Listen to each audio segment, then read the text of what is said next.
एक जंगल में एक बहुत पुराना बरगद का पेड़ था। उस पेड़ पर घोंसला बनाकर एक कौवा कौवी का जोड़ा रहता था। उसी पेड़ के खोखले तने में कहीं से आकर एक दुष्ट सर्प रहने लगा। हर वर्ष मौसम आने पर कौवी घोंसले में अंडे देती और दुष्ट सर्प मौका पाकर उनके घोंसले में जाकर अंडे खा जाता।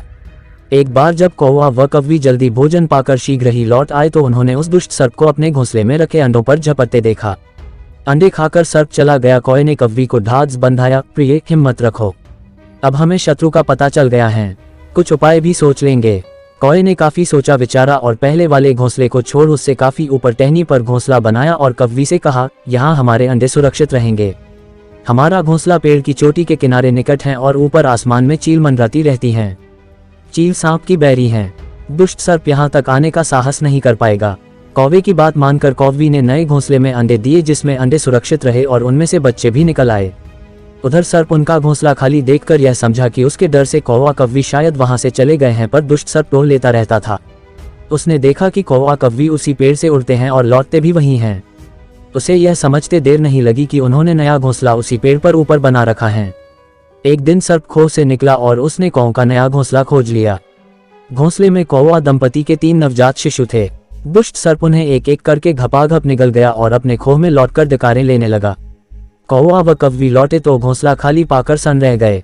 घोंसले में हुई टूट फूट व नन्हे कौओं के कोमल पंख बिखरे देखकर वह सारा माजरा समझ गए। कौवी की छाती तो दुख से फटने लगी। कौवी बिलख उठी, तो क्या हर वर्ष मेरे बच्चे सांप का भोजन बनते रहेंगे? कौवा बोला, नहीं, यह माना कि हमारे सामने विकट समस्या है, पर यहाँ से भागना ही उसका हल नहीं है। विपत्ति के समय ही मित्र काम आते हैं। हमें लोमड़ी मित्र से सलाह लेनी चाहिए। दोनों तुरंत ही लोमड़ी के पास गए। लोमड़ी ने अपने मित्रों की दुख भरी कहानी सुनी। उसने कौवा तथा कौवी के आंसू पोंछे। लोमड़ी ने काफी सोचने के बाद कहा, मित्रों, तुम्हें वह पेड़ छोड़कर जाने की जरूरत नहीं है। मेरे दिमाग में एक तरकीब है जिससे उस दुष्ट सर्प से छुटकारा पाया जा सकता है। लोमड़ी ने अपने चतुर दिमाग में आई तरकीब बताई। लोमड़ी की तरकीब सुनकर कौवा कौवी खुशी से उछल पड़े। उन्होंने लोमड़ी को धन्यवाद दिया और अपने घर लौट आए। अगले ही दिन योजना अमल में लानी थी। उसी वन में बहुत बड़ा सरोवर था। उसमें कमल और नरगिस के फूल खिले रहते थे। हर मंगलवार को उस प्रदेश की राजकुमारी अपनी सहेलियों के साथ वहां जल क्रीड़ा करने आती थी। उनके साथ अंगरक्षक तथा सैनिक भी आते थे। इस बार राजकुमारी आई और सरोवर में स्नान करने जल में उतरी तो योजना के अनुसार कौवा उड़ता हुआ वहां आया। उसने सरोवर तट पर राजकुमारी तथा उसकी सहेलियों द्वारा उतार कर रखे गए कपड़ों व आभूषणों पर नजर डाली। कपड़े के ऊपर राजकुमारी का प्रिय हीरे व मोतियों का विलक्षण हार रखा था। कौवी ने राजकुमारी तथा सहेलियों का ध्यान अपनी ओर आकर्षित करने के लिए कांव कांव का शोर मचाया। जब सबकी नजर उसकी ओर घूमी तो कौवा राजकुमारी का हार चोंच में दबाकर ऊपर उड़ गया।